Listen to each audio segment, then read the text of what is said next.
Hello friends and students, I welcome you all to our YouTube channel English शाला।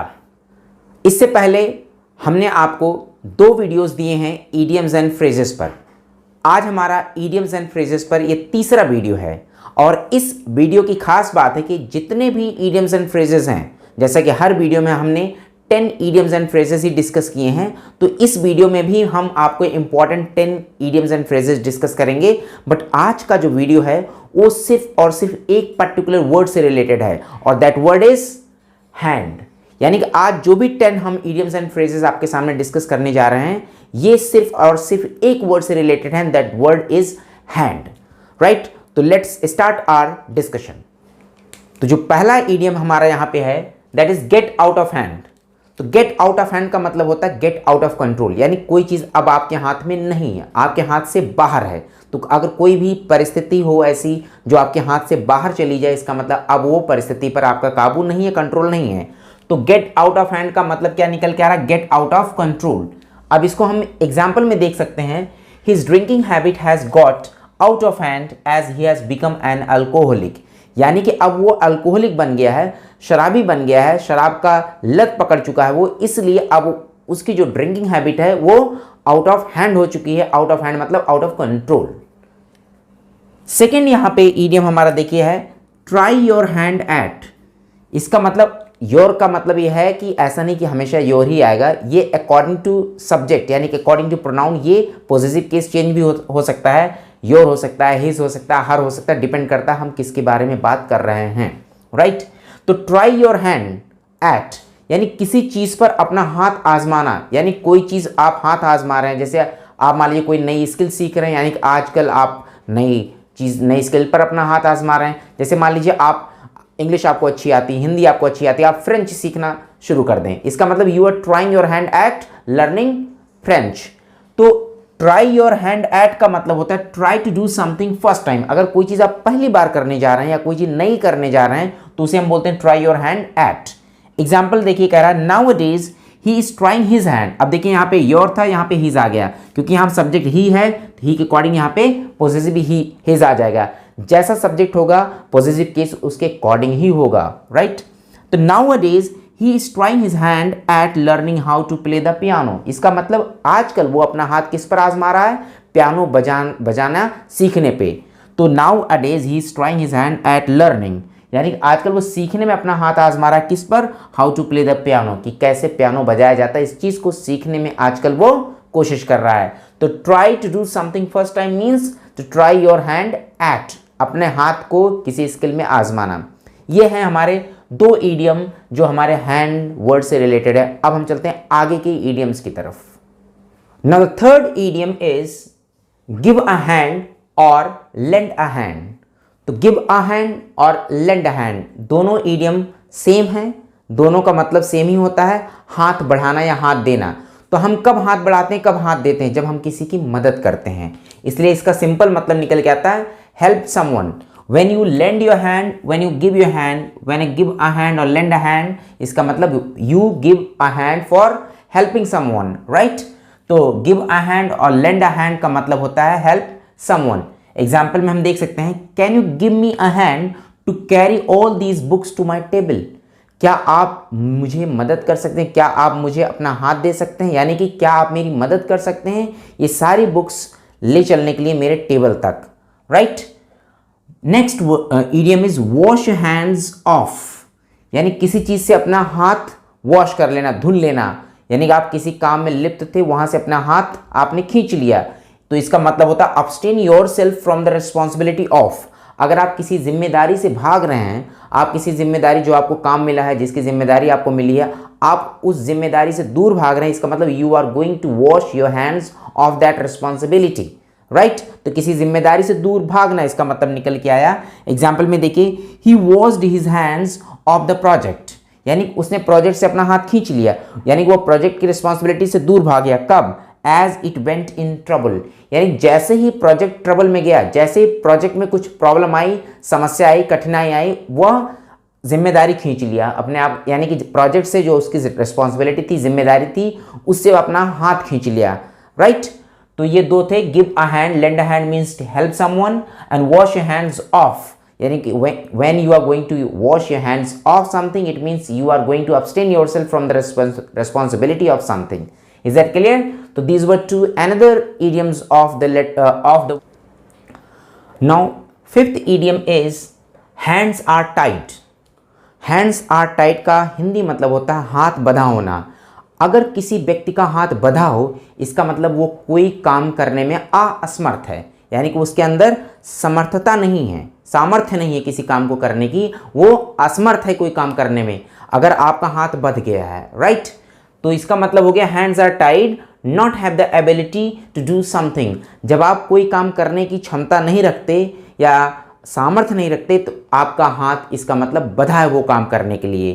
जैसे example से देखिए तो आपको ज़्यादा समझ में आएगा। As I am a government servant I can't help you because my hands are tight.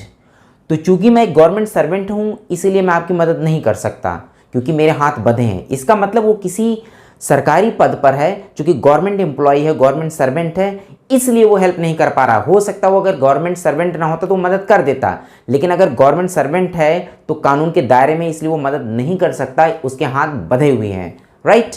तो हैंड्स आर टाइट का मतलब क्या हो गया?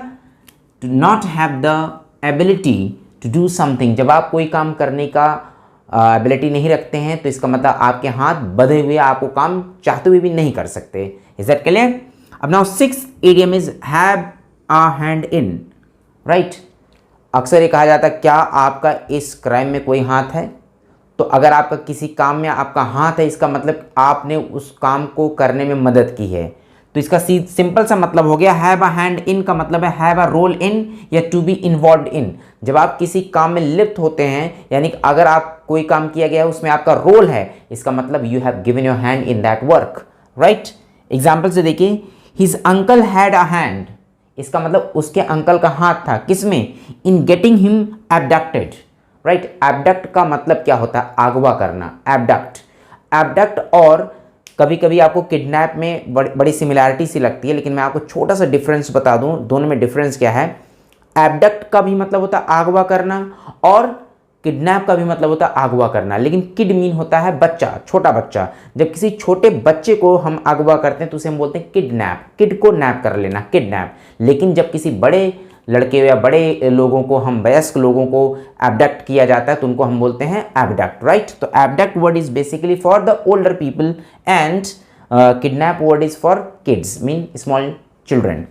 तो ये दो वर्ड्स हो गए, आपके दो इडियम्स हो गए, hands are tied and have a hand इन।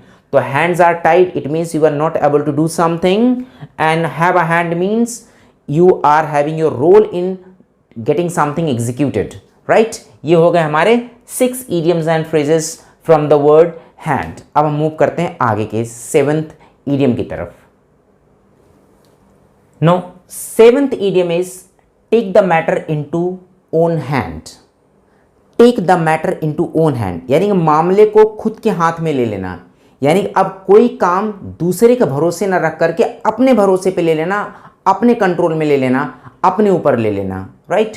इसका मतलब निकल के आया टू टेक एक्शन योरसेल्फ, यानी खुद से काम करना, ना कि दूसरे के भरोसे रहना। जब आप कोई काम की जिम्मेदारी खुद से ले लेते हैं इसका मतलब you are going to take the matter into your own hand, right. अब यहाँ पे देखिए एक बहुत ही बढ़िया एग्जाम्पल दे रहा है। The society members have decided to take the matter of sanitisation into their own hands। इसका मतलब अब सोसाइटी मेंबर्स किसी और के भरोसे नहीं है, बल्कि वो सैनिटाइजेशन का जो मैटर है वो अपने हाथ में ले लिए, यानी कि अब उस पर वो एक्शन खुद करेंगे, ना कि वो किसी अदर पार्टी के भरोसे हैं। Is that clear?